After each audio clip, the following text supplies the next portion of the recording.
Good morning, everyone. I'm at-large council member Anita Bonds, chairperson of the Committee on Housing and Executive Administration. The time is 10:03 a.m. on Wednesday, April 21, 2021. I'm calling to order this public roundtable. We are meeting virtually via Zoom to discuss the District's Opportunity to Purchase Act. The District's Opportunity to Purchase Act, also referred to as DOPA, was established by the District's Opportunity to Purchase Amendment Act of 2008. In short, the act allows the mayor or her designee to purchase an apartment building that is for sale and commit to preserve or create additional affordability. This process is tied to the Tenant Opportunity to Purchase Act, or TOPA, in that the timelines for the district government to exercise its rights under DOPA start immediately following the expiration of the TOPA deadlines. To date, there have been no successful acquisitions or transfers made under the DOPA Act. Last council period, Chairman Mendelson, at the request of the mayor, introduced Bill 23-136, the District's Opportunity to Purchase Amendment Act of 2019, which sought to make several changes to the program to make it usable. The committee held a hearing on the bill in July of 2019 and received some great feedback on ways to slightly improve the legislation. From December 20 until February of this year, my staff convened a working group to continue to make improvements to the bill. On March 29, 2021, I, along with fellow committee members, at-large colleagues Alyssa Silverman and Robert White, introduced Bill 24-168, the District's Opportunity to Purchase Amendment Act of 2021, and that is where we are today. The legislation is substantially similar to the aforementioned bill from Council Period 23, with a few changes that were the result of the working group's input that included housing providers, tenant service providers, and government agency representatives, several of which we will hear from today.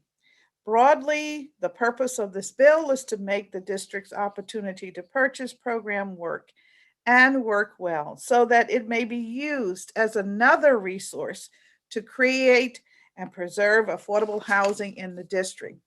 Specifically, the legislation would alter affordability requirements to bring them in line with other affordable housing programs.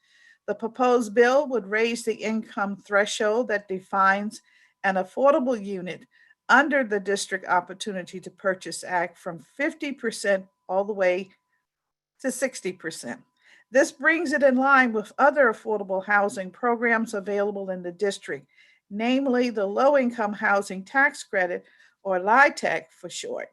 The proposed bill would also require an affordability plan to ensure that all existing affordable units available to those making 60% AMI or FMI, as it's currently called today, or less, are preserved. The plan would allow the mayor to increase some rents provided that the average income affordability of all of the accommodating units would meet the 60% of AMI level. The proposed bill also clarifies allowable annual rent increases at properties purchased using DOPA shall be limited to either the rent increase allowed under our rent control laws or those allowed under any applicable federal rules. It is my hope that this legislation will make DOPA another usable and effective affordable housing preservation and creation tool for the district so that we can meet our ambitious housing goals. And now I'd like to recognize any of my colleagues that may be on with us. Staff? Councilmember Silverman is present. All right. Well, I will recognize colleague Silverman for any opening statement. Yes, great. Good morning. Good morning. Bonds, good to see you this morning and good to see everyone who's joining this roundtable. I want to thank you very much, Chairwoman Bonds, for hosting this roundtable on the district's Opportunity to Purchase Act, fondly known as DOPA.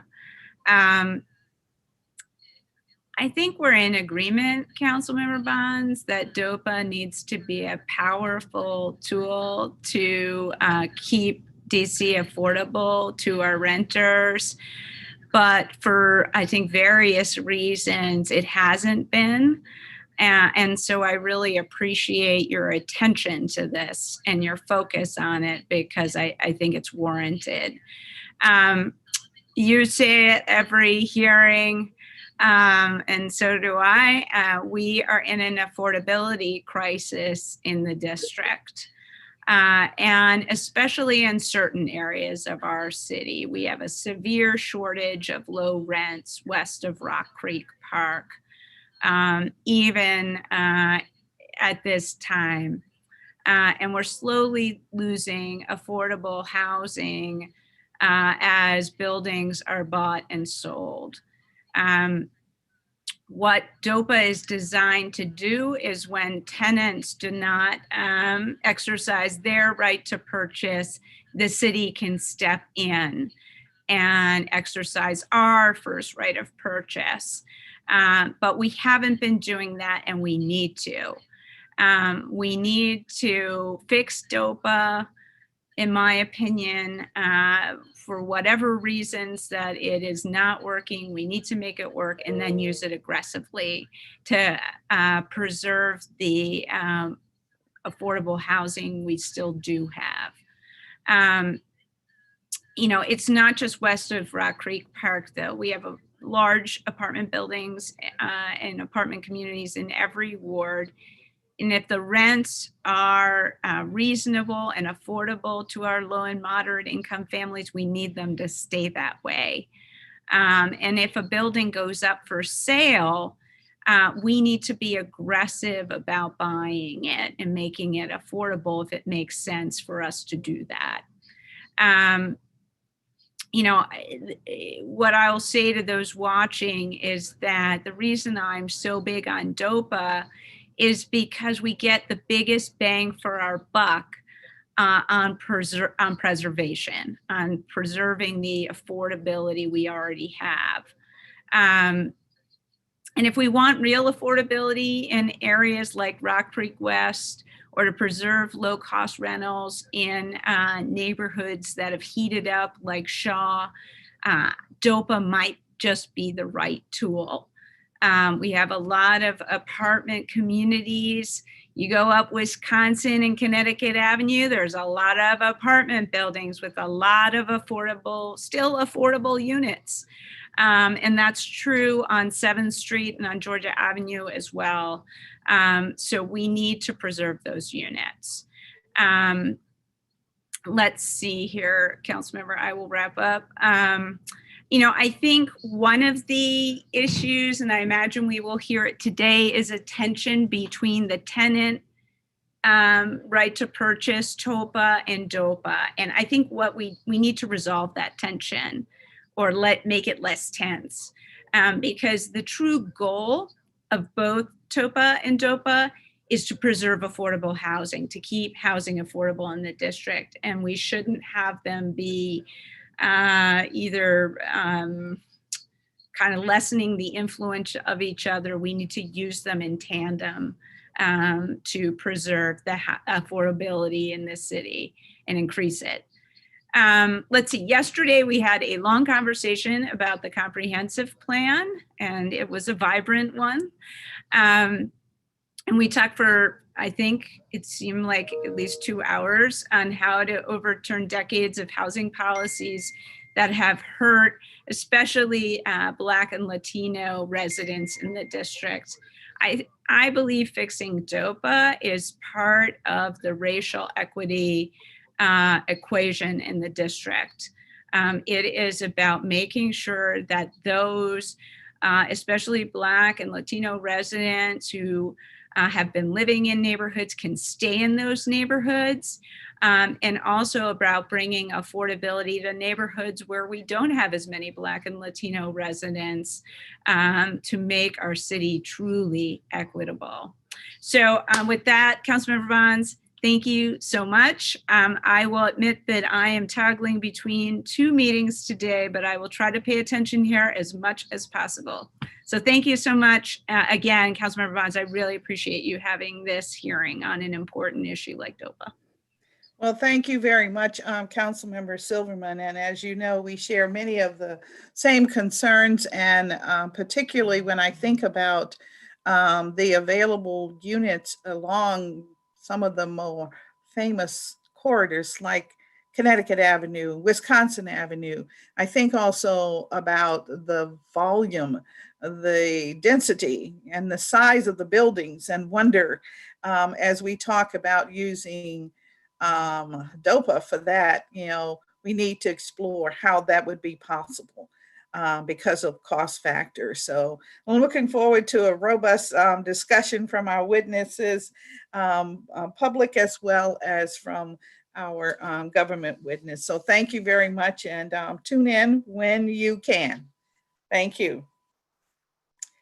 At this time, I'm going to call forth our public witnesses, and Scott Bruton, representing the Coalition for Nonprofit Housing and Economic Development, Hank Brothers from the Law Office of Hank Brothers, and Beth Melan, Supervising Attorney for the Legal Aid Society of the District of Columbia. Hey, can you all hear me okay? Yes, Scott, we can, definitely. Wonderful, thank you. Good morning, Chairperson Bonds and Councilmember Silverman. My name is Scott Bruton. I am the Senior Vice President for Housing Policy, Research and Development at the Coalition for Nonprofit Housing and Economic Development. Established in 2000, CNHED is a dynamic association of 180 organizational members working to foster just and equitable community development solutions that address the needs and aspirations of low and moderate income district residents. I am here today to testify in favor of the passage of the district's Opportunity to Purchase Amendment Act of 2021. While the Tenant Opportunity to Purchase Act, TOPA, provides tenants the right to purchase or to assign the right to purchase their rental property when it's for sale, DOPA provides the mayor with the same right, but it is subservient to TOPA in that the mayor can only act if the tenants choose not to or fail to exercise their TOPA rights. TOPA has broad goals to preserve affordable rental housing, provide opportunities for ownership for low-income tenants, minimize displacement of existing tenants, encourage the formation of tenant organizations, and strengthen the bargaining position of tenants. The latitude allowed in the exercise of TOPA rights is broad to facilitate many possible outcomes and provides no promises of government funding to preserve or create affordable housing. The intent of DOPA is narrower, to preserve affordable housing, but it too comes with no promises of government funding to fulfill that purpose. The key to understanding the problems with implementing DOPA in its current form is the unfunded mandate, and the key to fixing DOPA is altering these restrictions to allow them to work without the absolute need for a government subsidy. The amendments contained in the revised bill will make the exercise of DOPA for the preservation of affordable housing more flexible, more financially viable, and will broaden the number of properties for which it may be exercised. Section 2A of the bill would expand the district's opportunity to purchase to all 5+ unit multifamily properties, rather than the current limit to properties that have at least 25% of the units affordable to households at or below 50% of the median family income. Section 2B would allow pre-qualified developers who exercise DOPA on behalf of the mayor to increase rents after the first 12 months under specific restrictions on existing tenants, rather than current requirements to maintain the rent of existing tenants or to reduce them to 30% of their household income, whichever is lower. Section 2C would require covenants to contain rent and income restrictions for properties acquired through DOPA that would last for the life of its use as a housing accommodation, while allowing limited flexibility to increase rents for specific vacant units. Section 2D would require the owners of properties acquired through the exercise of DOPA to maintain currently affordable rents, to restrict those units to low-income families, to expand the number of affordable units where possible, and to use income averaging to achieve deeper affordability for some units. Essentially, all properties that fall under DOPA would now fall under DOPA, and pre-qualified developers exercising DOPA on behalf of the mayor would have to comply with long-term affordability restrictions that protect existing tenants from displacement. But they would have greater flexibility to increase rents of units vacant at the time of sale to help subsidize greater affordability on others. That said, for best results, most properties that are acquired through DOPA should consider applying for additional funding through the consolidated RFP. With these improvements, DOPA could become an effective tool for the mayor to preserve additional affordable housing in the district, and with government funding, could produce additional deeply affordable housing for extremely low and very low income households. Further, as the district gets closer to the end of the public health emergency and the end of DOPA tolling, there are over 100 properties with five or more units, which contain over 4,000 units that will begin moving through the DOPA timeline all at once.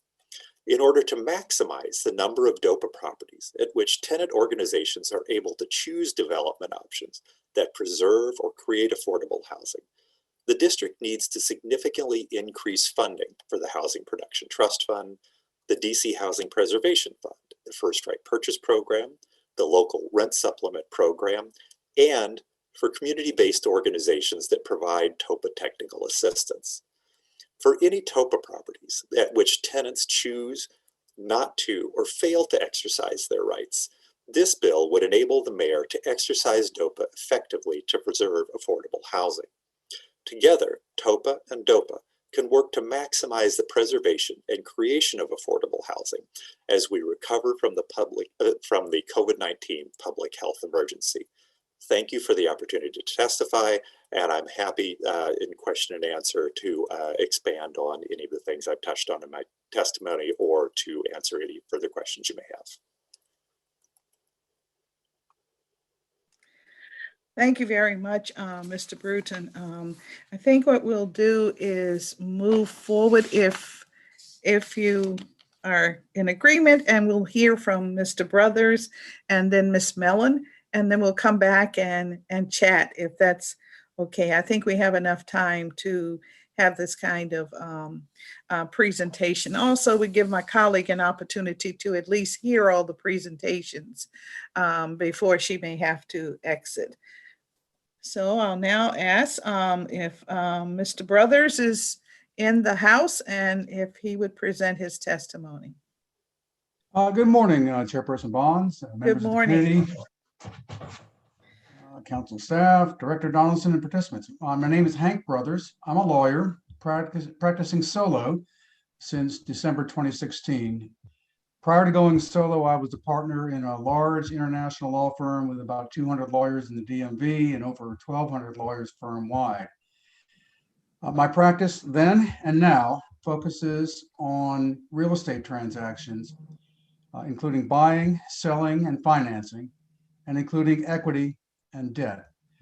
A significant part of my practice has always been in affordable housing, and particularly in Washington, D.C., and including a significant amount of work advising buyers, sellers, investors, lenders, and tenant organizations regarding the Tenant Opportunity Purchase Act, or TOPA.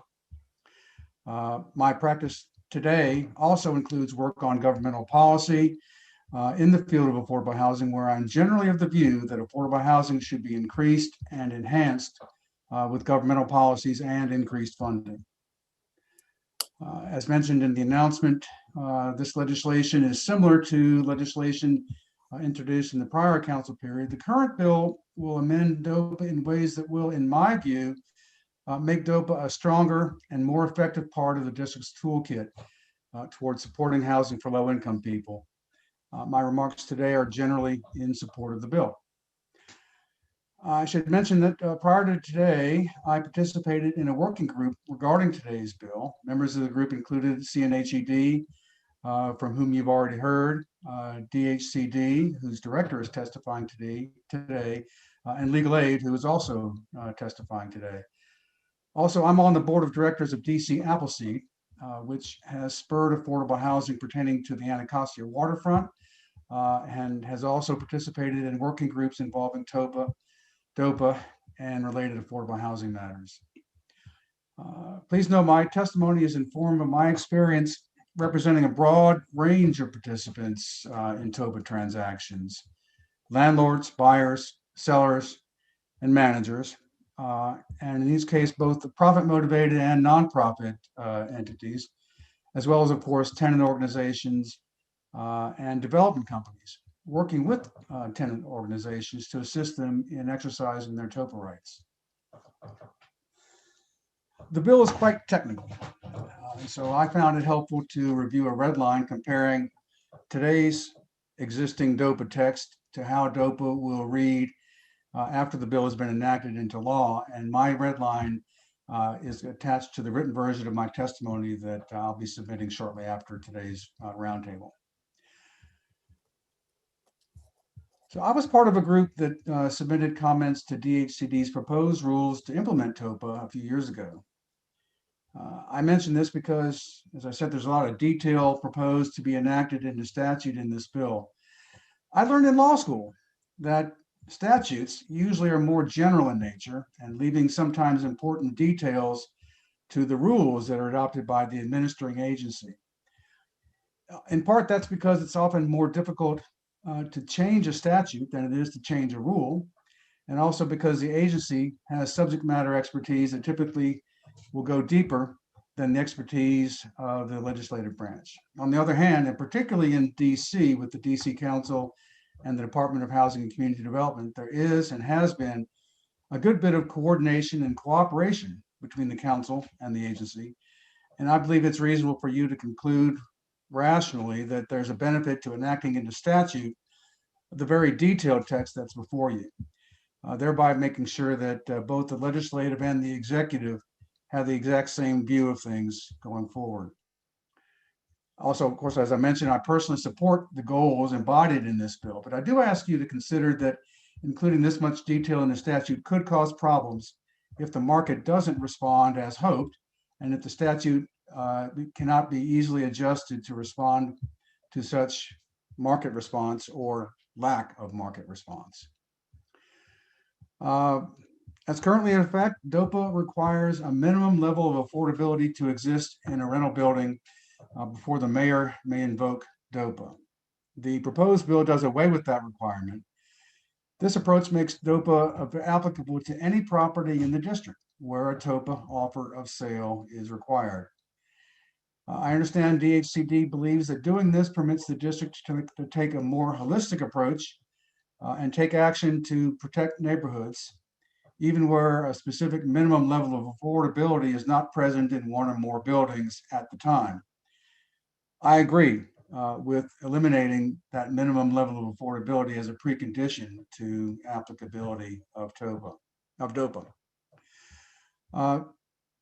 DOPA currently requires that after purchase by the mayor or the mayor's assignee, existing tenants must be maintained at their current rents or at rent not exceeding 30% of that existing tenant's household income, whichever is less. However, there's little in the statute today as to overall affordability of the property, nor as to how long the property must be maintained as affordable. The bill today will require recording of a restrictive covenant in the land records, providing for the property to remain affordable for as long as the property remains a housing accommodation. And it also requires an affordability plan. The bill adds quite a lot of specificity to the affordability requirements, and you've heard from Scott, and you probably will hear from Beth as to some of those specifics. but includes provisions that maintain rents as affordable to households with median family income at 30% of MFI, at 60% of MFI. The bill allows the mayor to approve property-wide income averaging in the affordability plan, and it regulates and specifies how to calculate housing costs. Again, not just rent, but also utilities and other costs that go into total housing cost of the tenant. And the bill regulates overall affordability as well as what portions of the property that may or must be restricted. In general, I agree with these policy goals, but I do refer you to my earlier comment on whether this much detail and specificity is appropriate in the statute, or whether it's best to defer to agency rulemaking for at least some matters. And I expect that these matters will be fleshed out perhaps in the land use covenant that is developed for DOPA properties. This affordability covenant is, again, for as long as the property remains a housing accommodation. This is essentially a restriction into perpetuity. A lot of advocates in DC and elsewhere push for these restrictions to be perpetual, and I understand the view that if a deal includes application of public resources, the public has the right to demand perpetual affordability to address persistent poverty. Nevertheless, I ask you to consider that this approach does not accommodate the reality that neighborhoods, communities, and cities are in a state of constant change. What's desirable, reasonable, and good in one location today may well not be any of those things 40 years from now in the same location.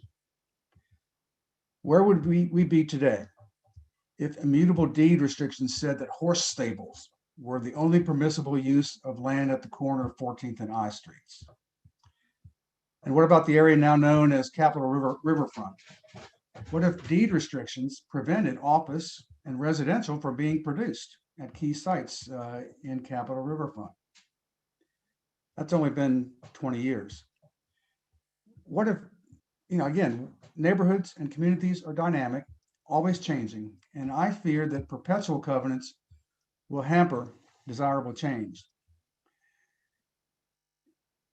If there's one change that I would ask you to think about in this bill, it would be to make these affordable housing covenants of fixed terms, maybe 30 years or 40 years, and perhaps with renewal periods of 10 years or even 20 years. This would allow for the district to adjust to changing circumstances, and yet at the same time, allow the district as the primary enforcer of these covenants to predictably manage affordability requirements. I understand and recognize that my view on this topic is not in the majority on this panel or in this room. And of course, I do support the bill as presented, even if you do not adopt my proposed tweak. I'm not going to let the perfect be the enemy of the good. The bill requires DOPA properties to maintain rents affordable to households earning 60% of MFI on average. This affordability level aligns with the affordability requirements under the federal low-income housing tax credit, LIHTC. It's to be hoped that this alignment will make it easier for the mayor's DOPA assignees to finance acquisition and improvement of DOPA properties without relying on other DC funding, such as the Housing Production Trust Fund. And in fact, it's my sense that financing, or more to the point, financing difficulty, has been a primary reason that pre-approved developers were not universally attracted to DOPA assignments offered recently by DHCD. So therefore, I do support making these changes to align DOPA with LIHTC and similar financing programs. In conclusion, I generally support the bill as presented. I believe the changes will enhance the ability of the district to preserve and improve housing for some of our most vulnerable citizens. I'm happy to address any questions. Thank you very much, Mr. Brothers. If you will hold on for questions, we are now going to hear from Beth Melan, and then we'll come back, and I do have a few questions for for each of our presenters. Ms. Melan, are you in the house? Good morning, Chairwoman Bonds. Good morning. And good morning as well to Council Member Silverman, Director Donaldson, and my fellow panelists and staff. My name is Beth Melan. I'm a supervising attorney in the Housing Law Unit at the Legal Aid Society of the District of Columbia. And like my fellow panelists, I'm here today to testify in favor of the proposed amendments to DOPA that are in Bill 24-168. And I want to frame my testimony in terms of what you've already heard about how DOPA works and why it matters. So first of all, it is important that DOPA is subordinate to tenants' rights under DOPA. So we're talking about properties where, for whatever reason, tenants have not been able to exercise their rights, and the district has the opportunity to step in before the property is sold, and to do so specifically for the purpose of preserving affordable housing. But the way this works, the district is not to become the ultimate owner of the property. And instead, pre-qualified developers who are committed to DOPA's strict affordability requirements will compete to own and operate these properties into the future. And as has already been mentioned, the reason that matters is the success of DOPA, of this whole concept, depends on affordable housing developers being willing to take on these projects and the projects being financially feasible. So Legal Aid's perspective on this and our work on DOPA over the past few years has really had two goals in mind. We, of course, want to maximize protections for tenants and long-term affordability at these projects. But we also recognize that DOPA needs to be viable. So protections for tenants don't mean much if the program is never used, which has been the history to date. So we need DOPA to be a program that works and will be used. And as has been noted, now is a really important time to be strengthening DOPA and making it feasible and viable as we prepare for a coming wave of rental property sales in the district. And I also want to echo the prior comments that have been made about how important this is for making the district more equitable, for us having the goal of building back better after the pandemic, and especially for Black and Latinx tenants in the district who are struggling to stay and avoid displacement. This is one of many, many tools that we need to accomplish those goals. So I do want to talk about the changes in the bill. First of all, that this would expand DOPA to cover all properties, as opposed to the restriction in current law that DOPA can only be used at properties with existing affordability. This is important because two problems with the way DOPA is structured right now. First of all, the current formula is relatively strict in a market where rents have been rising, and so many buildings are just excluded kind of out of the box. And that will continue to be a problem as rents continue to rise in the district.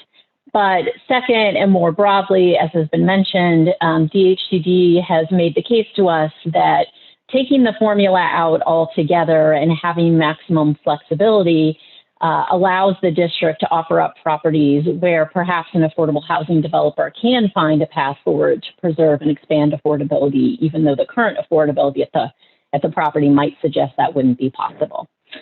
So the bill would expand DOPA to all properties, and we are supportive of that, but I just want to make two caveats. First, that DHCD should continue to prioritize projects that will preserve affordable rents at 50% of median family income or below, and we would support including this in the statute. It would still be kind of a soft goal. I don't think the point here is that it's easy for the council to enforce it once it's in the statute, but instead it's just a statement of a goal that I believe DHCD shares.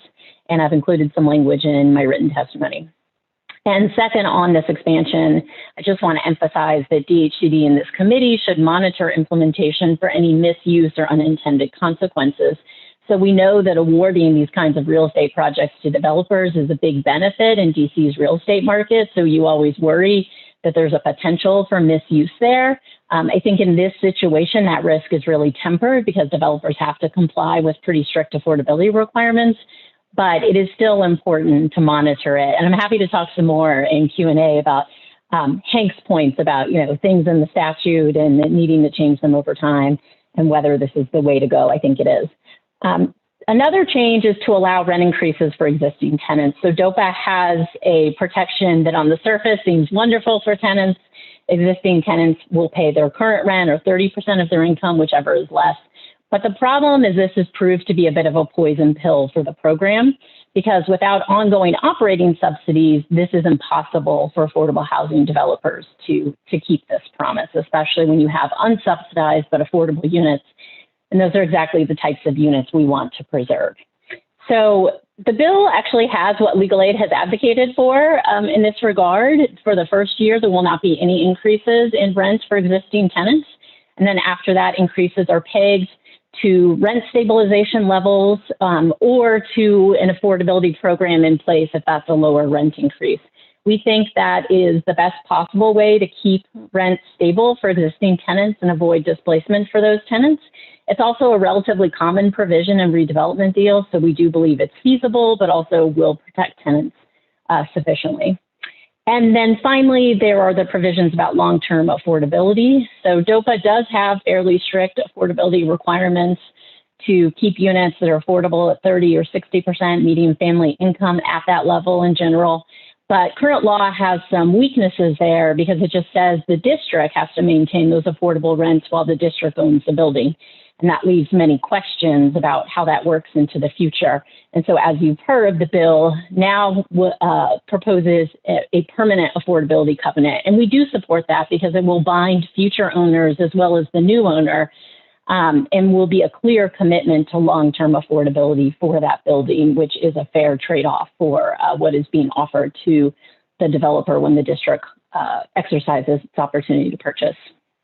The bill also makes clear that these affordable units not only have to be rent restricted into the future, but also income restricted, meaning the affordable units will be reserved for low and moderate income families. This was not clear in current law, and it's very important that owners are required to offer these units to families that need them. And so balancing out those two protections, which we think are really important for tenants, there is some added flexibility that I just want to mention. First, income averaging, that is something that the federal LIHTC program already uses. And we support that kind of flexibility, including because it can allow owners sometimes to offer more units that are deeply affordable at 30 or 40 or 50% of median family income. There are some restrictions in the federal LIHTC program on income averaging, and we would support those being added to the bill or to DHCD regulations, just to put some guardrails on that. And then second, there is some flexibility for the mayor to waive the affordability requirements, but only for vacant units that are vacant at the time that the sale is happening up until the point where the affordability covenant is recorded. And on that, just similar comment to what I said about DOPA being expanded to all properties. We think that's something for DHCD and this committee to monitor implementation and just make sure that no concerns are raised.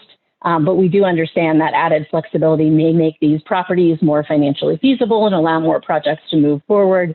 And so it does seem like a sensible way to balance out those strict affordability requirements. Thank you so much for the opportunity to testify this morning. And like my fellow panelists, happy to answer questions or discuss any of these points. Thank you. Thank you very much for your testimony. I think to the three-person panel, one of the questions the public immediately would have is wanting to see examples of how this DOPA will work in real situations. For instance, a building that has 50 units and currently approximately 50% of the residents are at incomes under, let's say under 60% AMI or FMI, I think it's a new term that we're all using. And thinking about that, how would that work if the building is being sold and let's say the vacancies are within the, let's say vacancies are in other incomes and let's say 10 units are vacant and they were probably individuals who moved to the countryside because of the pandemic and left these units available. And so what would be your solution? What can we tell the public as to how DOPA would work under those circumstances? And we'll start with Hank. We'll start with you because you you sort of engineered this in my thinking with your Sure. comments.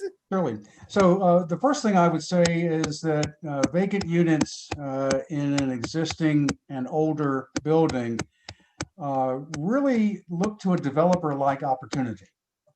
And so if a property is the subject of a TOPA offer and the tenants are not able to exercise their rights, then under DOPA, under existing DOPA and under the DHCD existing rules that implement DOPA, the district would be able to step in, exercise its rights, and proceed along its somewhat parallel time path that under DOPA to offer the property to developers that have been pre-approved to take an assignment of the district's DOPA rights and then proceed to acquire and renovate the building.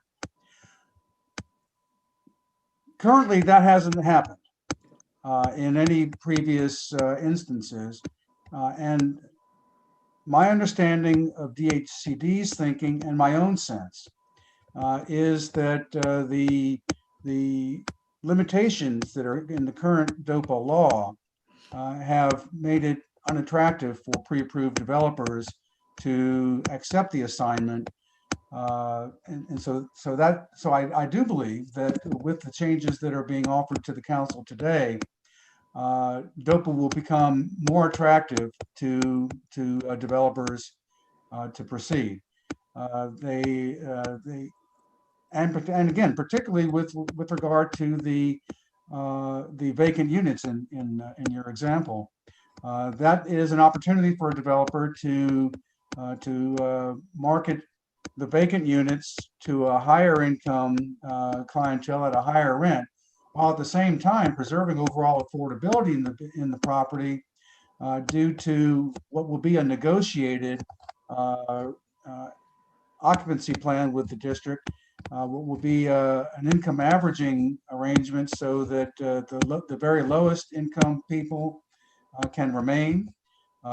People with slightly higher income can either remain or be attracted to the property, and people with market rate income can also be attracted to the property, thereby making the property finance itself without having to rely unduly on public financing. Again, the DHCD has been clear in saying to developers, you need to evaluate this opportunity on its own merit without an expectation necessarily that the district will offer housing production trust fund financing for that property. That has been problematic, especially in view of the very tight timeframes that approved developers have to respond and close under DOPA.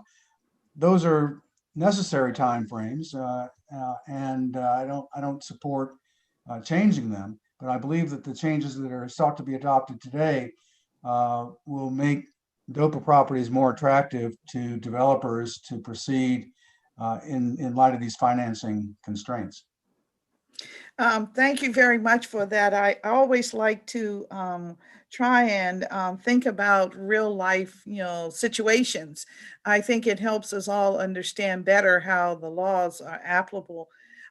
Scott, I want to hear from you on what would happen. What do you see the situation if, let's say, the number of vacant units was maybe 25? And these are not low-income units per se. The income level many more have moved to the countryside, so to speak, or moved into the discounted units that are glass and chrome, our market rate units. So now we have 25 vacant units out of 100 units in a building, and it's losing money every day. How do you see DOPA working in that instance? Well, that's an excellent question. I always tell folks, back when I used to work for housing counseling services and would help tenant groups through the TOPA process, I always told everybody that each property sale is unique because there are so many different variables involved in each sale. There's the land cost. How much is it? And we know that the district has really high acquisition costs for buying properties. There are, the issue of deferred maintenance. Has the building been well kept, or has it been let to fall apart and will need significant improvements just to have it be at minimal standards for habitation? And then what are the rents in the property? Are the rents really low because they haven't been raised in a long time? Or have they been consistently raised so that they are relatively, close to the market level? And each of these contributes to the cost of acquisition and then the cost of running the property. And so your example where there were a significant number of vacant units, but the rents were relatively high because they had been, raised a lot, or they had higher income folks who could afford them in there. One of the things with DOPA is that DOPA wouldn't work as well for high income properties. So say you had one of those new properties at the wharf that went up for sale, or Noma or something like that. The affordability restrictions would actually require significantly reducing the rents, which would make the property probably non-viable as far as paying its bills and general running. And so for that to work out, the district would have to basically pay through some type of government subsidy to reduce the cost, to basically pay for those lower rents. And so anyone worried that DOPA will, the district will start exercising DOPA on brand new properties, it just doesn't work because the cost benefit analysis of expending government funds to reduce affordability levels to what would produce 60% or below housing just wouldn't really make sense. But the district could do that. And one of the really important things that to get at what Hank was talking about, these amendments, is that looking at those three things I was talking about earlier: cost of acquisition, cost of deferred maintenance, and the issue with low rents. Before, DOPA didn't work because there wasn't the government funded subsidy to help with the mandate for significant restrictions on affordability. That unfunded mandate was a big problem. This ability to raise rents on vacant units during the period of the sale, and to kind of do income averaging. So there are some lower rent units and some higher rent units. That allows the higher rents on certain units to pay for the lower rents on other units, thereby not necessarily requiring the district to provide any subsidy depending on the circumstances there. And that gets to what Hank was talking about with the timeline, because these pre-qualified developers, they have to decide if they're going to sign on to this required covenant deal before they know if they're ever going to get any district funding. And this ability to have the units cross-subsidize each other will make that decision easier and more rational within the timeframes allowed. Thank you very much. You make me feel like I'm watching this Saturday morning cable show where there are the acquisition of these units in New York City, and the brokers are going higher and higher and trying to get their top dollar.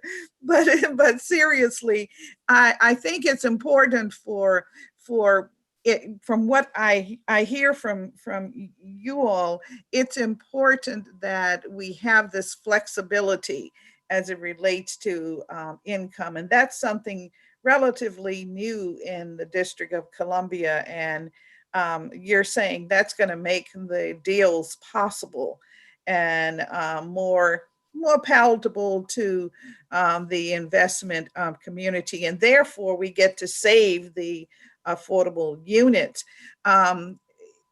What has any thought been given to whether or not we need to put a ceiling on how high these rents can go for the vacant units?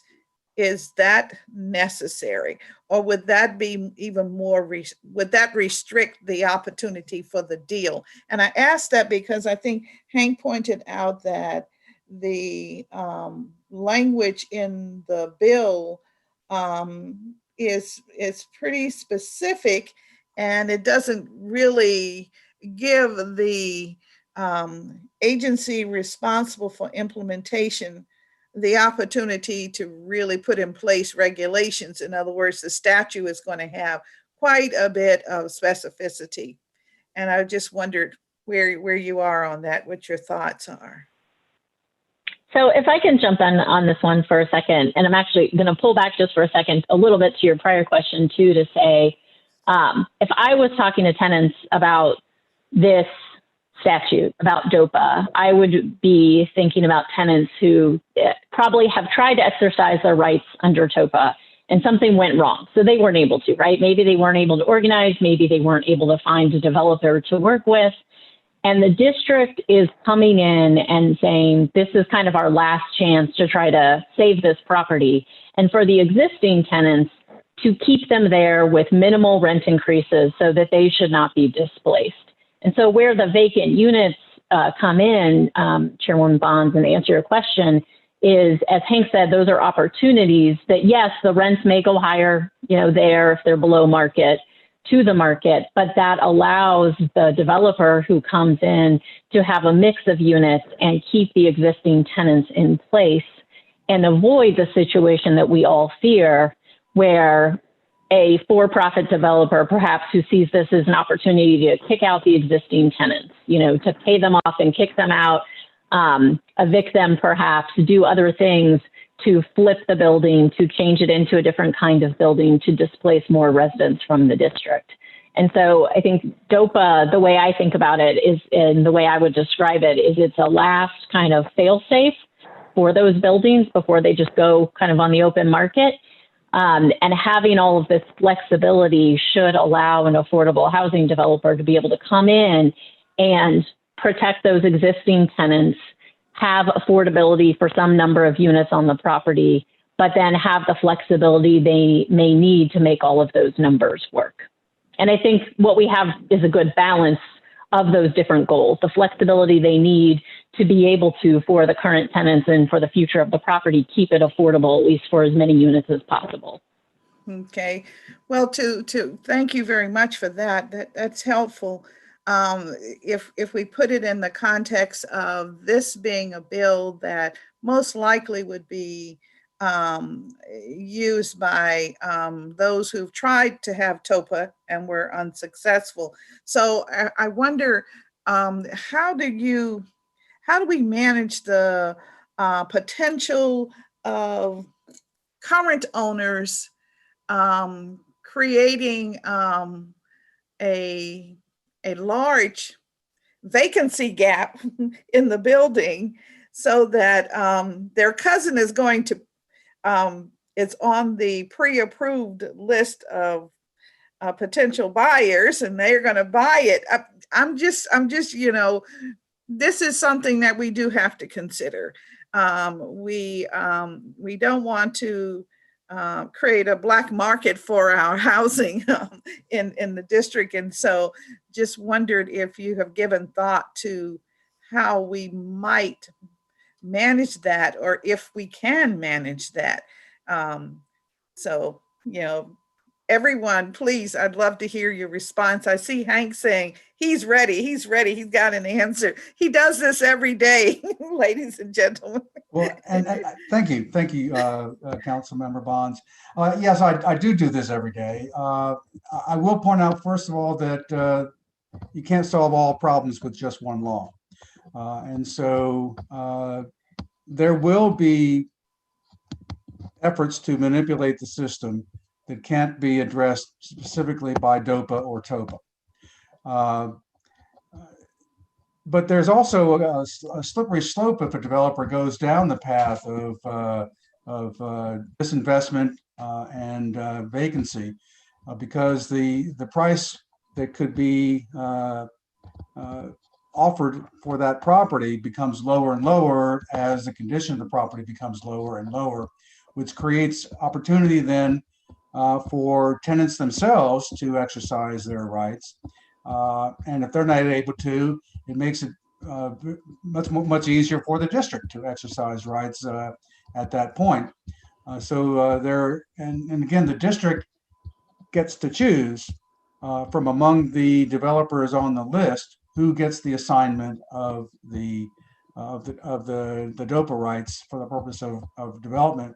And the quality of the developer's response to the district's RFP will determine what the best deal is for the district at that point. You can't completely exclude the possibility of the kind of collusion that you're positing. And you probably can't ferret out every instance of that.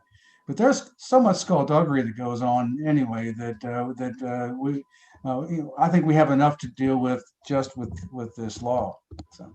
Yeah, I'll say that to go along with Hank, the world of real estate development is not filled with angels, and I will compliment the original council and mayor of the District of Columbia and the advocates who worked with them in the original council session. They passed some laws which protect against those kinds of behaviors. They instituted rent stabilization. They instituted just cause eviction. A year or so later, they instituted condo conversion restrictions. And so those are the easiest, those are the ways in other jurisdictions around the country that owners empty out buildings. And so if you want to empty out a building in the District of Columbia legally, so, there's all kinds of illegal stuff that goes on. If you want to legally do it, then you have to wait until all the tenants just decide to move out over time. And you would have your victory eventually, but it would be quite a Pyrrhic victory because you would have waited many years and you would have forfeit, significant amounts of income to do that. And so, to answer your question simply, there are laws in place that mitigate against that type of behavior. And thankfully, there are organizations like Housing Counseling Services, Latino Economic Development Center, the district's Office of Human Rights that tries to keep, and Legal Aid Society and other legal service providers who try to keep an eye on owners who may try to do things like tell all tenants that they have to move out and push them out, through illegal means.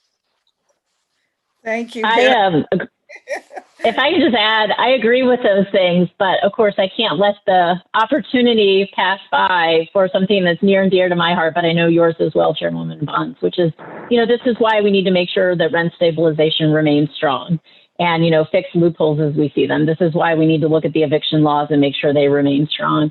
And I know this is not, strictly speaking, the purview of your committee, but it'll be something we'll be talking about the upcoming budget season. This is why DCRA's failures to enforce the housing code are such a serious problem, and why we need to fund the Department of Buildings and create that separate agency, and then, really set up the infrastructure for it to function well and be effective, so landlords can't just evict people essentially constructively through neglect over time. So they make it so miserable that tenants just, eventually give up and leave. So all of those things are really important. And that is why we are always before you talking about ways to strengthen and improve those laws. Thank you very much. And then I just have one other question. How do you see DOPA increasing affordable units that can help address concerns for reducing displacement of long-term residents, particularly households that are very low income, that have the greatest difficulty finding housing that they can afford? Well, I would say that this vacant unit proposal that you mentioned is an opportunity not only for a market rate developer, but also an opportunity for the district to create additional affordable housing where there is none now. So again, if the district is so inclined on a property by property basis DOPA would allow the district to take a middle income building and through DOPA put affordable housing at a very deep subsidy if the district were so inclined. I mean, the flexibility to go anywhere is one of the things that I think is frankly an innovation that wasn't thought of when DOPA was first enacted. But the idea of eliminating any requirement that the property meet affordable housing criteria up front gives the district the ability, as I mentioned in my written testimony, to act holistically and to stabilize a neighborhood building by building, regardless of what circumstances there are. So I think you've made by adopting this bill, you'll enhance the ability of the district to do just what you're hoping for. Mr. Brothers, I'm going to step way out there. Let's say in an area of the city that has very little affordability, there are a few buildings that lend themselves to what you just described. And there would be vacancy, but they have some affordability, very minimal. Let's say the building, let's go back to reduce the size to 50 unit building. And let's say it has maybe 1/3 of the building is incomes at about 60% and below, maybe a third, or maybe 25% or 1/4. And it has maybe about 7, let's say we got 10 vacancies again. Can you, if we were to use DOPA, what would then be the requirement? Would the requirement on the owner to keep, average 60% affordability continue? And so does that mean then those units would have to be filled at 0 to 30%? Or just how could we get to that number? It becomes negotiable between the regulator, whoever it is, and the owner and the new owner. Just as in a non-assisted LIHTC property, if a developer were to enter into a bond financing deal with DCHFA, for example, and bring a building that they're going to acquire and then place into the program, the building already has some tenants. There would be a transition period, and so if any tenant does not meet the criteria at the time of the closing, when that tenant departs, the replacement tenant would have to fit the criteria in order to keep the property within the program. It also, it depends on how much you're willing to pay, really. It's at the final analysis. A property that is in a location in the city where there's not much affordability is by definition a property that's going to cost more than a property just to buy it. The land cost, as Scott was saying, is just going to cost more. And so, yes, it still can be put into the DOPA program. It still is subject to TOPA if the tenants are able to either themselves or with a partner finance acquisition of the property themselves. They can do so. If they're not able to do so, then the district has an opportunity to do the same. And then it depends on what support the district would be willing to offer to its pre-approved developers as part of the RFP as to whether it can become an attractive deal or not. I mean, I'm a real proponent of using other people's money to make things happen, but it's through governmental incentives, either a tax incentive or a subsidy incentive, something that makes the property pencil out for a real estate developer who's a market player to accomplish. Even a nonprofit developer, can't lose money in the deal, and so therefore needs to have the appropriate support, either through market or through subsidy, to make the deal pencil out and pay for itself. Thank you. Beth? Yeah, can I offer, this may be too simplistic. I'm going to go more simple than Hank. When you have a building like that, and you have a third of the units, as you're describing it, that are kind of at affordable levels or with families with lower incomes, and the rest of the building and maybe the surrounding neighborhood is different. We all know that's the building where there's incredible pressure over time to change that third of the units, right? To bring them to market by getting those families to leave, by increasing rents through whatever legal means and so forth and so on. And so I think the way something like DOPA works is to the district saying to developers, these pre-qualified developers, if you're willing to come in and commit to those third of the units and whatever additional restrictions are feasible, as Hank is saying, in the deal that we agreed to in the affordability plan, then this building that otherwise offers a lot of opportunity to you, you will have it. This will be yours to invest in and, make your profit and so forth. But the commitment you're making to us, the city, for us offering you that opportunity is these units. We want you to take care of them in this way for the long term, so that the district overall can say that building, we're not going to lose those third of the units that are still affordable. We're going to maintain that mix of income and tenants and have that diversity that it brings to the neighborhood. And it's one of many tools. It's not the only tool, but it's one of many ways to keep that building and that neighborhood from turning in the direction that the market is going to push it. And these buildings all have a capital stack, particularly affordable housing buildings. And it doesn't all have to relate to the same units. You could have a subsidy or capital infusion that relates only to that 1/3 of the units in this example. You could also have another capital stack or a capital component that relates to the market component of the property, if that's what you want.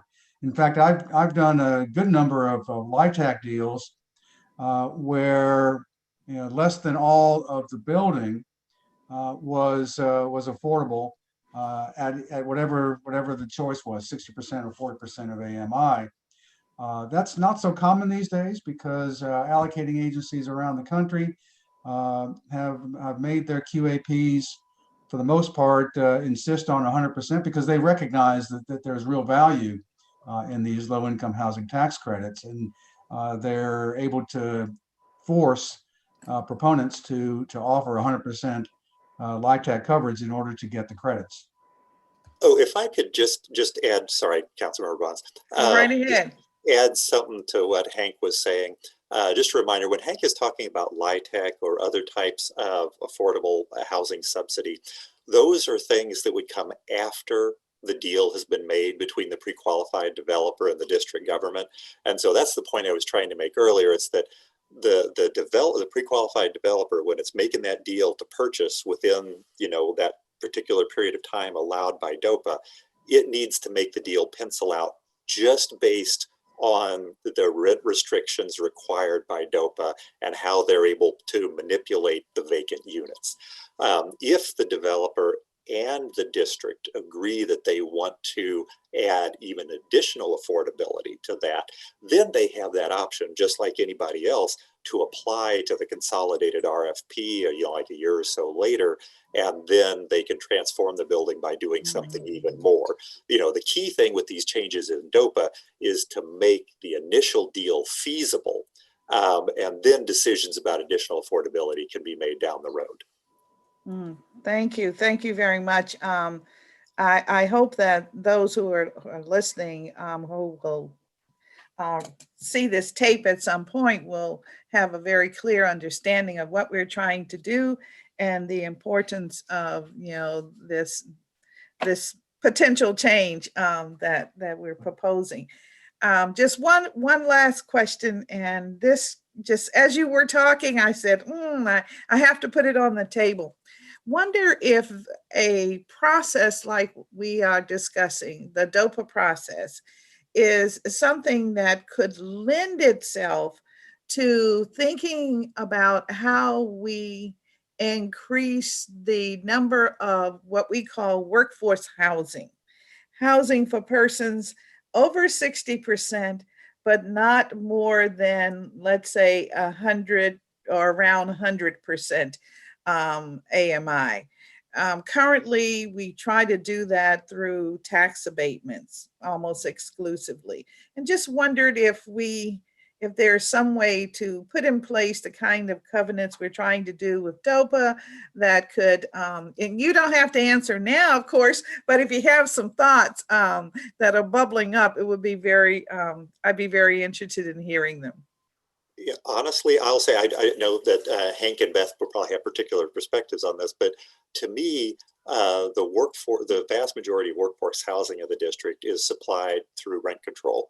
We all know that rent control, rent stabilization, through the changes that have been allowed on particular units over time provides housing that's affordable to a wide range of tenants. Rent control rent can be very different depending on which building and where you are in the district. And that is where most folks in those AMI bands live. But then also, when you're getting up to 110, 120, folks are able to afford those, newer market rate, non-rent stabilized buildings as well. They are. I hear you. They are, Scott. But I think also what we have in the community, we still have a number of people who probably are at below 60% AMI that are in the rent stabilization units, I suspect. And then you have some who are close to maybe 100 and 110% that are also in the rent stabilization units. And so I'm just wondering if we're going to try and make this a city that is focused on housing affordability, and that is, meeting people where their price point is. And if there is that kind of need, because we're continuously losing people with very low incomes, and we're also gaining more seniors who are low income. We're losing those younger people because they're going other places, but we're gaining the older people that are very low income. And we're also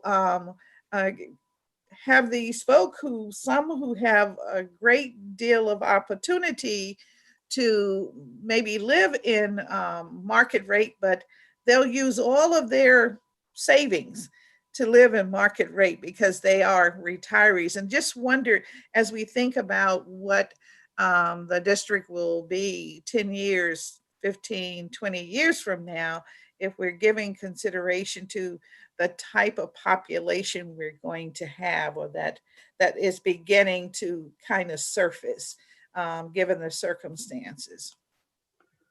So to your question, if I may, if you're looking at putting a significant number of workforce housing people in a DOPA property, you'll need to make an amendment to DOPA, because DOPA as it stands now is looking at income averaging toward overall affordability at 60% of MFI. So you're not going to, I don't think, be able to house a significant number of people at 80% or 100% of AMI in a DOPA property and still bring the income averaging to 60%, which is required by statute. So I don't see DOPA as we're currently proposing it to be modified as a significant source of workforce housing. I do think, though, that points up that as the district's policies change, the district needs to be nimble in looking at all of its tools to see if another amendment, for example, to DOPA might be appropriate to either incorporate fully or at least to shunt off a portion of DOPA properties into a workforce housing arrangement if that's what the district's policy choice is. But it becomes a question of, which tools to use for which public good. Thank you. I was not suggesting that we modify the DOPA bill. What I was suggesting is that at some point we probably need to think about how do we hold on to the category called workforce housing and whether or not a DOPA type principle might work. So that was really, so thank you. You're exactly where I am, Mr. Brothers. I knew that, we're not tampering with anything that works. we want to move forward. Thank you. Beth, I'm so sorry. Go ahead. No. I was just going to suggest, I would also ask Director Donaldson that question in the sense that I think in certain buildings, the broader affordability plan under DOPA might include some units being in that range for workforce housing where that's feasible. And that's something that I think perhaps the agency has thought more about in terms of what they would anticipate. But I agree with the comments that have been made about, rent stabilization. I think there are a variety of other tools, shallow subsidies and things of that nature to hit other parts of the market. But, coming from the perspective of legal aid, of course, we want to see as much as possible aimed at the families who have even lower income, and hopefully that takes pressure, as you were articulating, off the market overall in a good way as well, meeting that need amongst the lowest income families. Thank you. Thank you very much.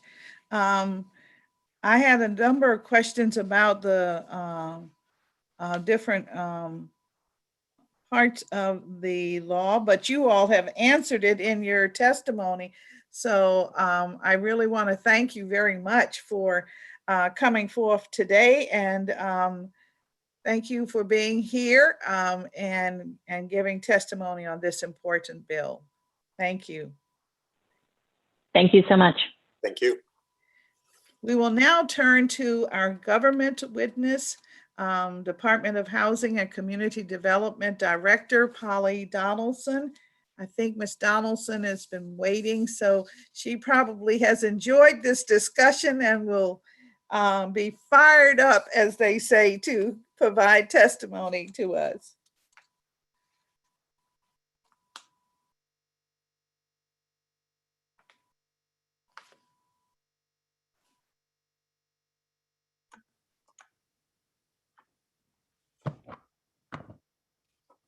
Director, are you here? I am. All right, okay. I have, as you said, enjoyed very much the conversation and the Q&A and the testimony. We enjoyed engaging with the panel, the advocates on the panel, as well as with your staff in looking at DOPA and working to make it So work. if you will raise your right hand so we can swear you in. Do you swear and affirm that your testimony and any statements that you make today to be truthful and complete? I do. All right, thank you. And we'll receive your testimony when you're ready. Great. Good morning, Chairperson Bonds and members of the Committee on Housing and Executive Administration. I am Polly Donaldson, Director of the Department of Housing and Community Development. I am pleased to appear before you on behalf of the Bowser administration to discuss the district's Opportunity to Purchase Act, known as DOPA, and our efforts to implement and reform this important affordable housing tool. DOPA uses the opportunity created by the sale of a multifamily rental property to preserve or create affordable housing if the tenants choose not to exercise their own opportunity to purchase under the Tenant Opportunity to Purchase Act, or TOPA, or are otherwise unable to bring their effort to fruition. The top priority for DOPA is to preserve existing affordable housing in the district. The second priority is to increase the number of covenant-protected affordable homes. The third priority is to create mixed-income communities. While these priorities were clear in the original bill, the last few years of attempting to utilize DOPA has taught us at the HCD that the statute's language can work at cross purposes and should be clarified to achieve the law's objectives. Since the program was fully implemented in November 2018, DHCD has received 87 DOPA notices, and to date, DHCD has sent 15 DOPA written statements of interest to DOPA eligible properties and has published requests for proposals in all of these cases. In 11 of these cases, there was not a DOPA purchase because the tenants pursued their TOPA rights. In the remaining 4 cases, however, there were no responses to the DOPA requests for proposals. DHCD has investigated if there were any changes it could make to the DOPA program to make it more effective, to either be more successful in purchasing the currently eligible properties that do not complete a TOPA transfer, or to expand the program to additional properties. Last council period, a bill was introduced on behalf of the mayor, Bill 23-136, the District's Opportunity to Purchase Amendment Act of 2019, to address some of the concerns and make DOPA more effective. Your committee staff has since worked with us and advocates and the affordable housing development community to integrate further improvements to the bill, including some from DHCD added as we continue to learn from our implementation of the program. We want, therefore, to thank you for introducing Bill 24-0168, the District's Opportunity to Purchase Amendment Act of 2021, to better clarify how these priorities are to be implemented and to further improve the chances that affordable rental homes will be created as DOPA properties. I am confident that the clarifications in this version of the bill will greatly improve the DOPA program and see it better achieve its goals of increasing the number of affordable homes and preserving and creating vibrant mixed income communities. The bill you have introduced, along with your colleagues, council members Robert White and Alyssa Silverman, makes the following improvements.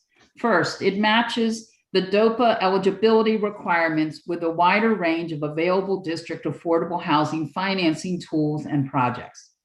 Second, it untangles and clarifies the statute's requirements for how rents are to be set and current tenants protected when a DOPA transfer occurs. Third, it clarifies the treatment of vacant units in the property.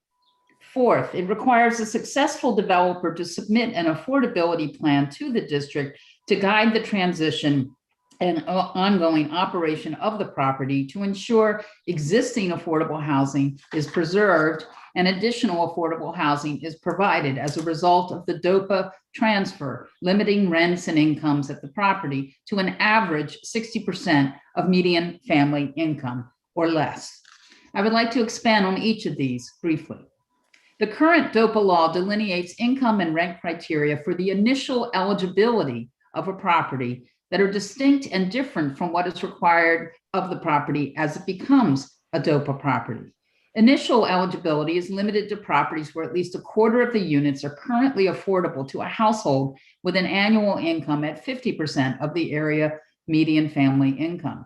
After the acquisition by the district's assignee, however, the law encourages rent and income restricted units to be affordable at 60% of MFI. These different limits are problematic because one of the largest programs providing current and future affordable housing in the district, the Federal Low-Income Housing Tax Credit Program, or LIHTC, primarily limits units to affordability at the 60% MFI level. Thus, under current law, a DOPA property could be refinanced with LIHTC after its acquisition by the mayor or her designee, but a current LIHTC property with 100% of units affordable at 60% MFI is not eligible to be acquired through the DOPA program. More broadly, any property that is well suited to providing significant affordable housing, but has rents outside the strict current standard would be out of scope for DOPA. As we try to increase affordable housing across all 8 wards, this current restriction removes an important tool from our toolbox. Under the proposed legislation, all properties covered by TOPA will now be covered by DOPA. Along with increasing the opportunities for the mayor to create affordable housing for district residents, this change also simplifies the process of determining what is required to comply with DOPA for all parties, including owners, brokers, and title companies. Second, this bill more clearly defines the process of establishing affordability levels and how a property will transition to meeting DOPA's affordable housing goals after the DOPA purchase. Current law can be unclear how rents are to be set and adjusted after the property is purchased under DOPA, and the requirement to meet very specific limitations on rents and the somewhat arbitrary mix of housing affordability required at various levels have proven impractical. Our discussions with pre-qualified DOPA developers who have received DOPA requests for proposals and have chosen not to bid suggest this uncertainty can limit their interest in taking on a DOPA property. The bill you have introduced provides a clear set of requirements to maintain existing affordable rents and protections for current residents in line with the original statute's priorities, but in a framework that provides greater flexibility for the DOPA purchaser to accommodate pre-purchase uncertainty and leverage funding to transition the property to the DOPA requirements in a practical way. Third, the bill provides specific direction to DHCD on the treatment of vacant units in the initial eligibility determination for DOPA and greater clarity on their treatment in the transition of a property and its operation as a DOPA property. Upon considering the DOPA notices we have received since implementing the program, it has become clear that the treatment of vacant units, both in determining initial eligibility and in the subsequent determination of the affordability and financial viability of DOPA properties, needs more explicit guidelines. Furthermore, the current statute only directly addresses vacancies that occur after the DOPA acquisition, not those that pre-exist or occur during the DOPA negotiation period. Finally, the bill requires a detailed affordability plan that provides for the transition of the property to compliance with the DOPA statute. The plan is then the basis for the acquisition and establishing the affordable housing covenant that will guide the project and maintain its affordability throughout its lifetime. Going forward, this plan will complement the covenant and provide the necessary context and detail for owners, tenants, and the district to refer to in guiding the property through its life that cannot easily be reflected in a legal instrument such as the covenant. Thus, the bill that you and your colleagues have introduced both removes a number of frictions in the current statute that have been identified to limit developer interest in the properties that the mayor has offered for DOPA acquisition, and it expands the properties eligible to be purchased by the program. This should increase the likelihood of DOPA success, contributing to the mayor's goal of 12,000 net new affordable units equitably distributed across the district. At the same time, it clarifies the protections for future and current and future tenants of these properties, requiring that a roadmap be established to ensure the preservation of these units throughout the life of the building. Thank you again for your efforts to improve this important program, and I look forward to this discussion today, and I'm available for answer any questions you may have on my testimony. Thank you. Thank you Thank you very much for your testimony, Ms. Donaldson. I do have a few questions. And if you would like to talk about one of the scenarios that we went through, I'm happy to share with you as well. Does the department have any numbers regarding the affordable units that could be preserved over time as a result of this legislation? I'm sorry, you mean the total number of potential units in the city that would be eligible? Well, if all properties that are eligible for TOPA and DOPA, I mean, it would be the total number of apartment units in the district. We can get you that number, but it's a significant number to expand the program to be able to be parallel with properties that are TOPA eligible. And the properties that usually lend themselves to TOPA deals tend to be older properties. Is that pretty much what we are faced with? Usually they are older.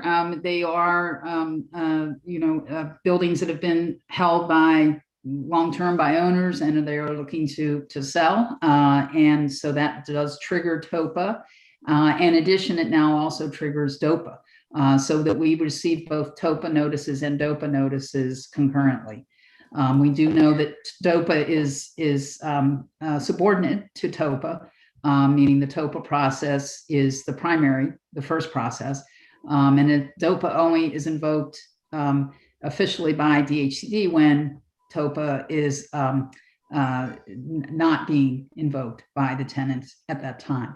Now, the timelines tend to run together. So we do preparations for DOPA even while TOPA is the time frame for TOPA is still being considered. And that is why, as I said, of the 15 properties that we offered to our pre-approved developer list that met the criteria that we were using, 11 of them were pulled back because the tenants did exercise their TOPA rights in the end. But we have to be prepared to invoke DOPA at the time that the property is put on the market. So we do those preparations as well.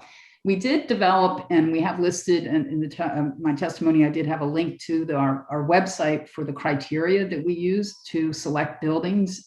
Primarily, it was some that were challenging to do with TOPA, smaller buildings, for example.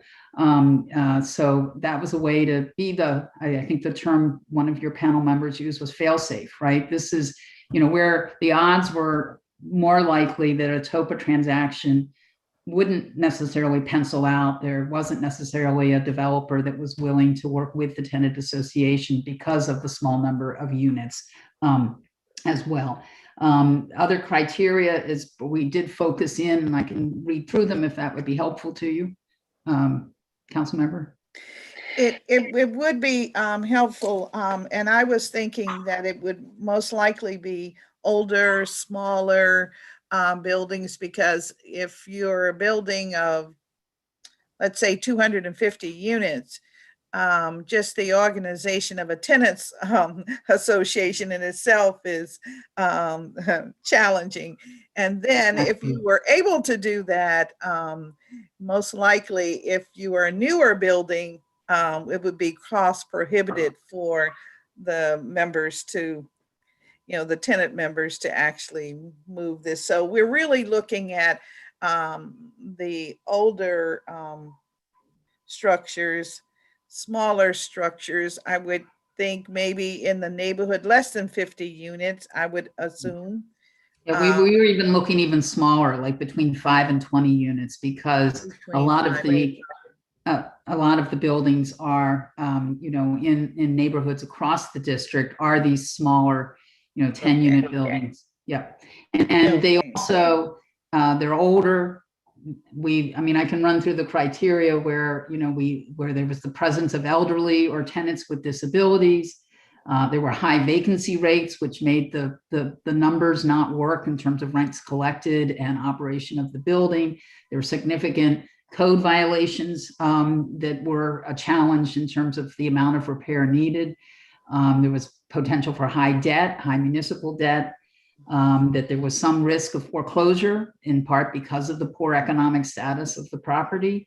That if there were existing affordable housing covenants, they were set to expire, which makes a building more vulnerable for sale and for losing its affordability status. Smaller buildings with a purchase price under $2 million, because we knew that we had to go for the economic. We wanted to test the program out with some economically feasible buildings, and then if there were also location of buildings in neighborhoods with average rents that were above the HUD fair market rent, because then we could really be able to assess what the rent structure would be going forward. But as I said in my testimony, the differences between what rents could be pre-DOPA and rents could be post-DOPA, really, that really is one of the principal reasons that we, on the properties that weren't involved in TOPA, nobody bid. And we have 35 or so that pre-qualified developers, very experienced, who can run the numbers, but the numbers just didn't work based on some of the rent calculations that we had, and the uncertainty about vacancies particularly. Okay, so I think in your testimony, you said you received 87 notices. Yes. And then you indicated that you gave us that 87 number, correct? I did 87 number, and then I did correct and sent over that in fact we actually had 15 instead of 13 DOPA written statements of interest for DOPA, and that in 11 of the 15 there was not a DOPA purchase because TOPA ended up being invoked. Either an arrangement with the developer or the future owner or the tenant association did successfully pursue TOPA. In 4 of those cases, though, TOPA was not invoked and there was no response to the proposals for some of the reasons that I've outlined. So if I'm understanding you said 15, we went from 15 to 11, subtract the 11, and then you have 4. So who is interested in DOPA now? Anyone? I'm sorry, what do you mean interested? Well, I mean, you were speaking of the developers. Sure. And I'm trying to see well, we did those that are pre-approved. Right. We did a solicitation. Right. We did a solicitation and received quite a few applications. 35 of them met the criteria that we had established. And we wanted this pre-qualified list because speed becomes a variable in this, and making the calculated decision to for the district to acquire and then immediately select a developer from that list for or to open it. Sorry, a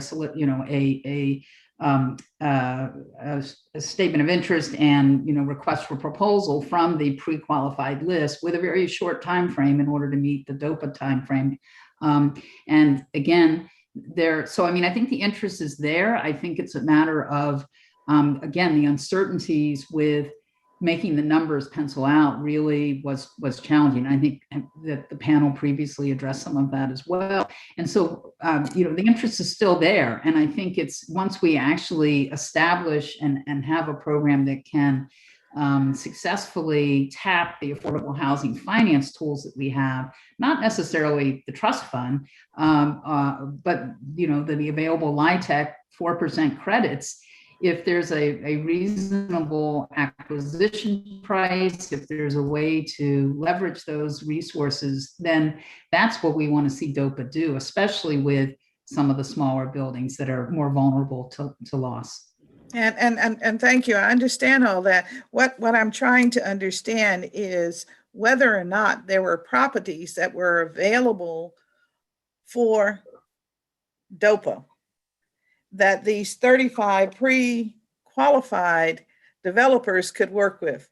Do we have any that have identified themselves? Well, yes, I'm sorry, we have buildings that have been identified. Yes, we are ongoing. We are receiving, now, of course, with TOPA tolling, the volume of notices has diminished because TOPA tolling is meaning that process is not. So there's not necessarily now an active process. When the public health emergency ends, there will be obviously that TOPA and DOPA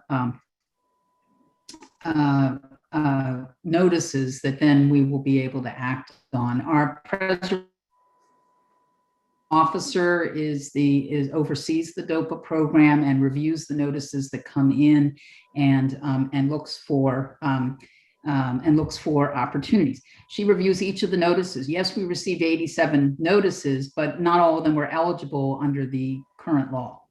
And some of them would have been, I think, with the changes that you are proposing, and we absolutely concur with. That's what I was trying to. It took a while to get to your question. Yeah, I'm trying to match up, the testimony and the numbers, and I almost was ready to say, well, please, let's go back and let's do a chronology of, okay, so now I understand. Thank you very much for that. And I believe Okay. my colleague, is Councilmember Silverman still with us, or? Her camera's not turned on, council member, but Okay, all right, well, I'll keep going and you'll let me know. When she Okay, appears, I'll let you know. all right, thank you so much.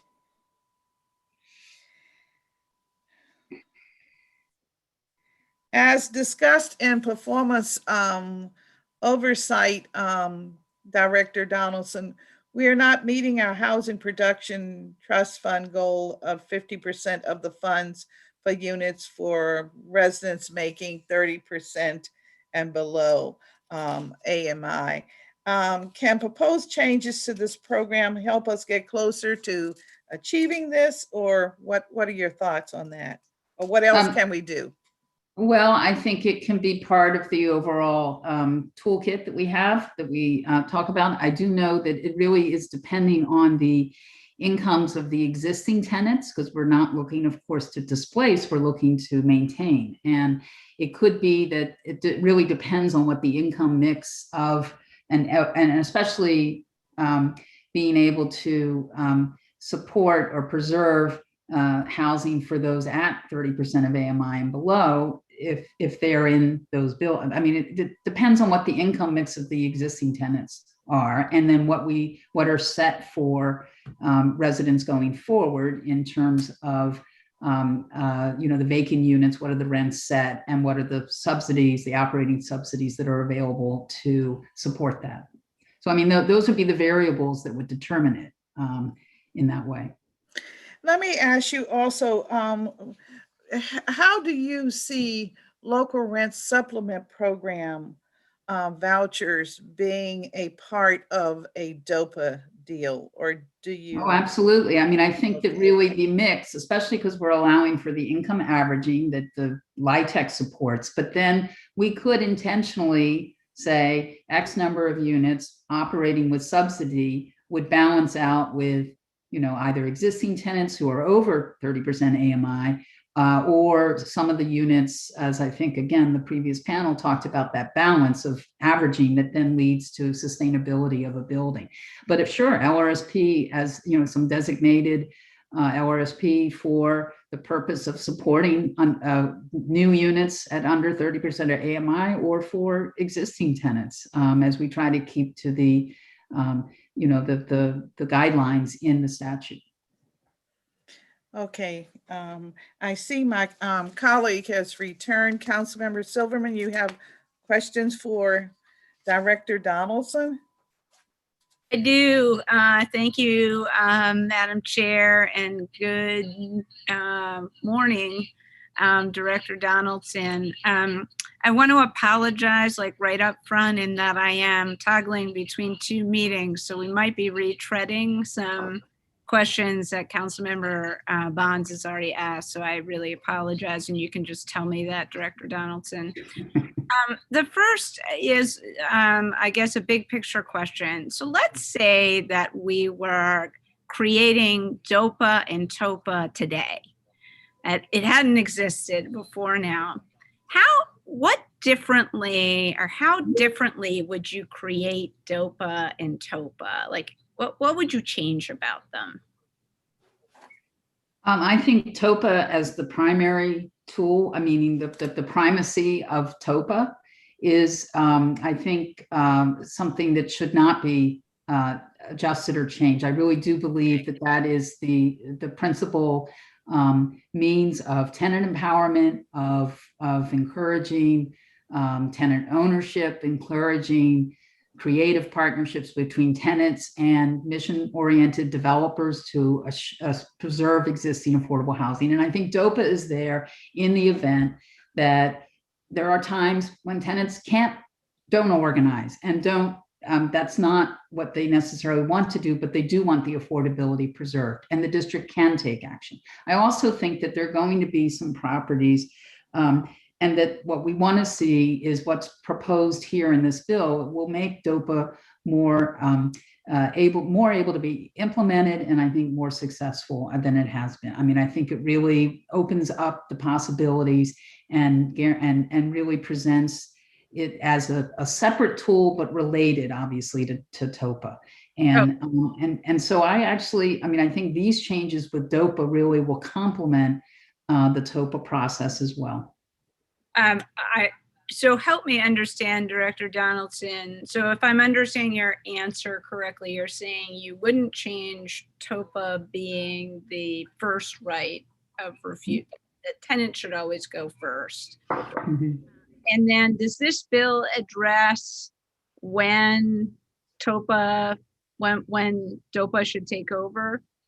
Well, no, I think the existing timelines work. They're very tight, but I know that, and so what I did mention to Chair Bonds was the fact that we received both notices, both TOPA notices and DOPA notices at the same time from the owner of the building, notifying us that the building is going up for sale and notifying the tenants as well. They have to send both notices to them. So the tenants are aware of what is going on. And I will say that the time frame for DOPA means that we have to be prepared in the event that TOPA is not invoked. So that is why, if you look at the testimony on page 1, where I said we had sent out 15 DOPA written statements of interest to DOPA projects saying we were interested in purchasing. At the same time, the tenants were still considering whether they were going to do TOPA. And that's okay, because we're there as the backup. We're the fail-safe. We're the way to say, this is, if the tenants are not able to purchase for whatever reason, we can then step in as the district. Okay. And I'm sure you said this already, but I didn't hear it. So we haven't used DOPA very much, if at all. Since 2018, we've received 87 DOPA notices. They were not all eligible for the program under the current law. Mm-hmm. And so, but there were 15 of them that met the criteria that the mayor is required to post on the DHCD website that lists what the criteria for DOPA is. That's referenced in the footnote on page 1 of the testimony. And I walked through that with Chair Bonds, but I can, in other words, we really look to go for, test cases. These were the first DOPA cases. We wanted smaller buildings that had a price tag that was reasonable, 2 million or less. And we went after 15 properties since November 2018. Of those, 11 ended up invoking TOPA, right? Because again, the processes timeline is concurrent, because it wouldn't make sense to do them first TOPA and then DOPA, because that would be too long a period for owners and for the uncertainty of the sale in that way. Of those 15, 11 the tenants did pursue their TOPA rights. The remaining 4, the tenants did not pursue TOPA, but when we put out the request for proposals to the pre-qualified list of, I think it's about 35 developers, both nonprofit and for-profit, no one responded. And that we really looked into that. That's what led to our working with the committee and the advocate community on revising the DOPA law, which is what's before us today, because we wanted to make it workable. We wanted to make it so we would get response from developers. We took the feedback from developers as to why they said, no, we cannot bid on this. The numbers don't work. The rents are uncertain. We don't know what we can do with the vacant units. All of those were reasons. And I think the revisions in the bill that you have co-sponsored with Chair Bonds and Councilmember White address those concerns, and I think will lead to a successful DOPA program. Let me just ask, you said 15 met the DOPA requirements out of, I think, 87. 15 met the criteria. That again, the law requires the mayor to post what the criteria is for for selection or for targeting properties for DOPA. Some were ineligible of the 87, but these were the best ones, the 15 that we thought would most, and again, our preservation officer, Anna Van Balen, heads up the preservation team that reviews these notices and looks at the criteria and matches them up in that way. Sure. I just have maybe one of my patented stupid questions, which is, So 87 were TOPA eligible, but only 15 were deemed DOPA eligible or ripe for DOPA. Right, because DOPA had, I mean, just as an example, Yes, many of the 87 did not have 25% of the units with rents at 50% MFI. So that immediately disqualified them for DOPA. I don't know whether they were higher or low, but they didn't meet that criteria. They were either higher or they just didn't meet it. And so we couldn't proceed with those, right? They would still be eligible for TOPA, but they would not be eligible for DOPA because of the very specific language written in about rents into the original statute. Do we revise that language in this bill? Yes. Okay. Okay, great. So that's addressing, so that's what I'm trying to get at. I'll say it again, council member, the goal here, and I think there's a lot of agreement between the advocate community, the council member, the council staff. I think we're all in this together, and we're really going to want to make this happen as a tool, a preservation tool, and as an affordable housing tool.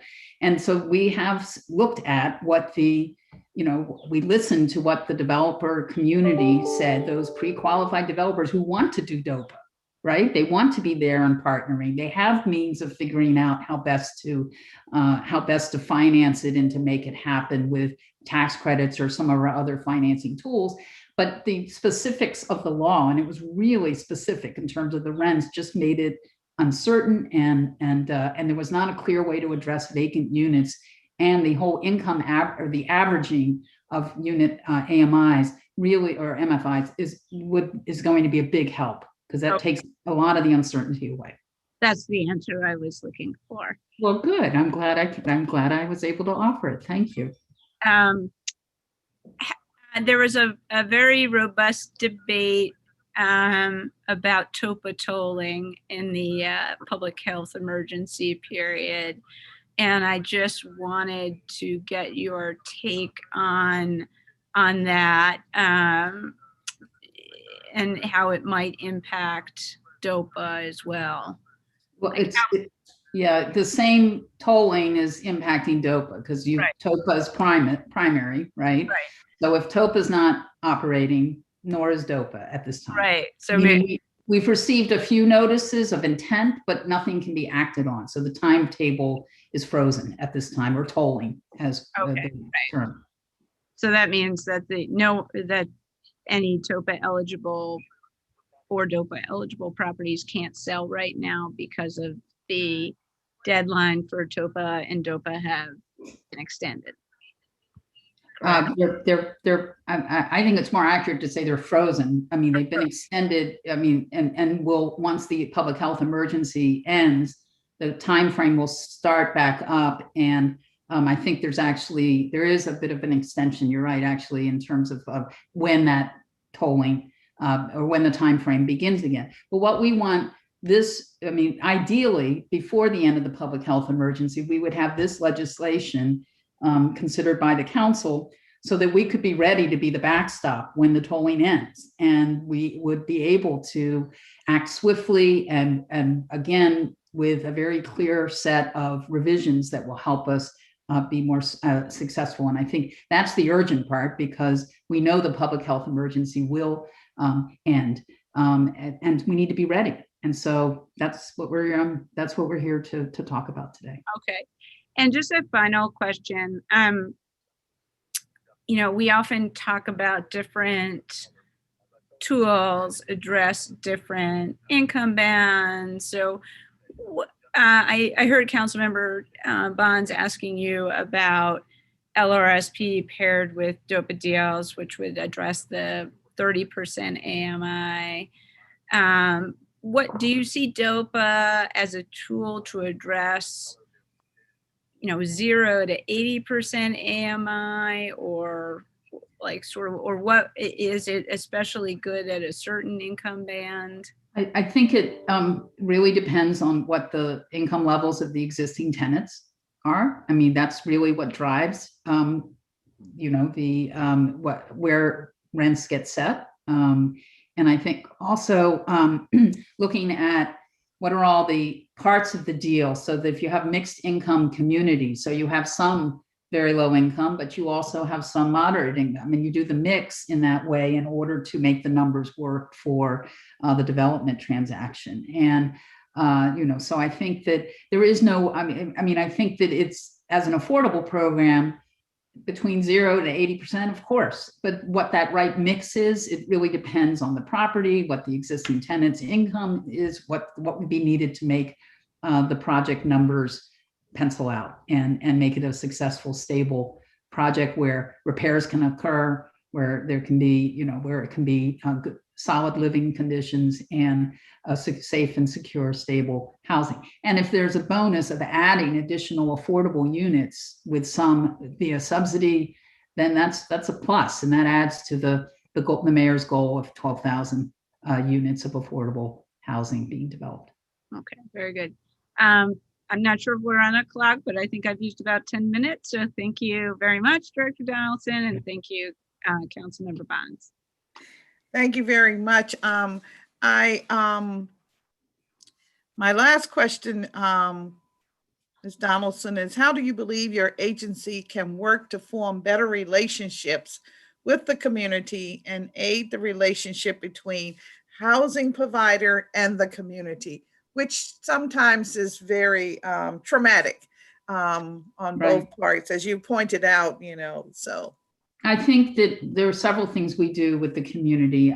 We are clearly a housing resource or information source. We can have the professional staff that goes out into the community, convenes community in order to actually talk about what are the various programs that we have, how do we work with the community. We also, as you know, fund a network of community-based organizations that provide housing counseling, that provide assistance with the TOPA process with tenants, and who we have also